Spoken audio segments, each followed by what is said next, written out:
তোমাদের কাছে নিয়ে এলাম একটা নতুন ডিশ, মোচার পাতুরি। তোমরা মোচার অনেক রকম কিছুই খেয়েছো, কিন্তু এটা একবার খেয়ে দেখো বন্ধুরা, কেমন লাগে বলো।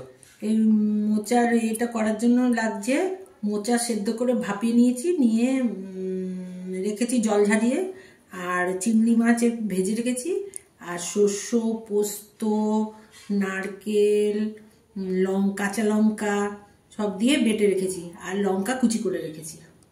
না বলো। চলো বন্ধুরা দেখে নাও আমরা এই রান্নাটা আমি কি করে করছি। এই রান্নাটা করার জন্য আমরা একটা বাউল নিয়ে নিলাম, ওর মধ্যে আমরা সব কিছু নিয়ে নিচ্ছি। প্রথমে মোচাটা নিয়ে নিলাম, সেদ্ধ করা মোচাটা। তারপরে আমরা কাঁচা লঙ্কা নিয়ে নিলাম, শস্য পোস্ত বাটাটা নিয়ে নিলাম, তাদের চিংড়ি মাছ ভাজা নিয়ে নিলাম, আর আন্দাজ মতো নুন, হলুদ, আর ব্যালেন্সের জন্য একটু মিষ্টি,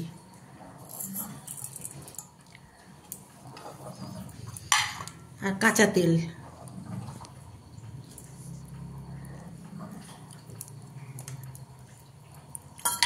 আমরা এটাকে খুব ভালো করে মেখে নেব।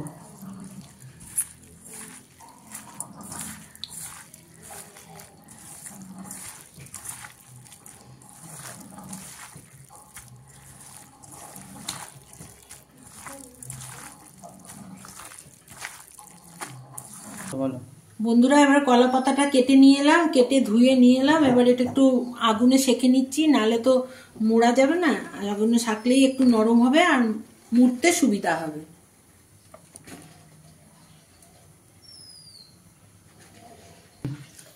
বন্ধুরা আমি এবার কলা পাতাটা সেঁকে নিয়ে এলাম, একটু করে তেল মাখাবো, সর্ষের তেল মাখাবো, আর অল্প অল্প করে আমি এই মোচা মেখে রেখেছি সেইটা দেব।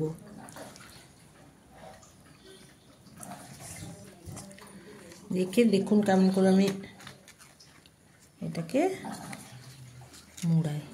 সুতো দিয়ে বাঁধলে হয়, আমি সুতো ছাড়াই ঝামেলাটা কম করবার জন্য সুতোটা দিচ্ছি না, কারণ সুতো দিয়ে বাঁধলে আবার সুতো খুলতে হবে, অনেক ঝামেলা।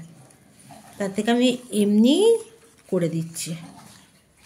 দেখুন এটা কিন্তু খুলবে না, এটা এমনি করে যখন আমি দেব তাওয়াতে, মানে এতটুকু খুলবে না, কিচ্ছু হবে না। আস্তে আস্তে মুড়িয়ে এপাশ থেকে ওপাশে করে দিলেই হয়ে যাবে। আমি আপনাদের আরেকটা করে দেখাচ্ছি, খুব সহজ, একটুও কঠিন নয়, খেতে খুব টেস্ট হবে। এবার করে খেয়ে দেখবেন, কোনো ঝামেলাই নেই। কলা পাতাটা একটু আগুনে সেঁকে নিলেই নরম হয়ে যাবে। দেখুন এবার দেখবেন না, এবার দেখবেন তাওয়াটা গরম করে নিলাম, নিয়ে তারপরে একটু তেল দিয়ে দিলাম যাতে না লেগে যায়, আগুনটা কম করে। তারপরে একটা একটা করে পাতুরি আমি সাজিয়ে দিলাম,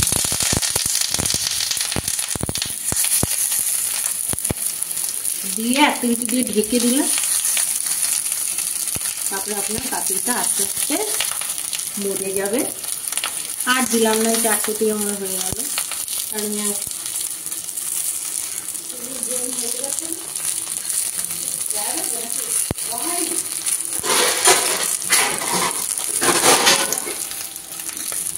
একটা থালা দিয়ে ঢেকে দিলাম যাতে একটু ভাপে ভালো করে হয়। মোচা তো 10 মিনিট হয়ে গেল, আমি আবার উল্টে দিচ্ছি। তারপরে আবার এরপরে উল্টে পাল্টে ভালো করে একটু পোড়া পোড়া হবে উপরটা, তারপরে আপনারা নামাবেন।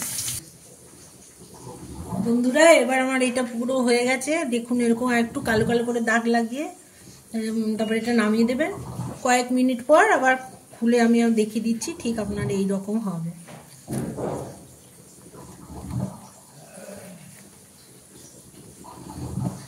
দেখুন সুতো দিয়ে না বাঁধলে কত সহজে এই যে খুলে দেখেন, খোলা যাচ্ছে, দেখুন সহজে।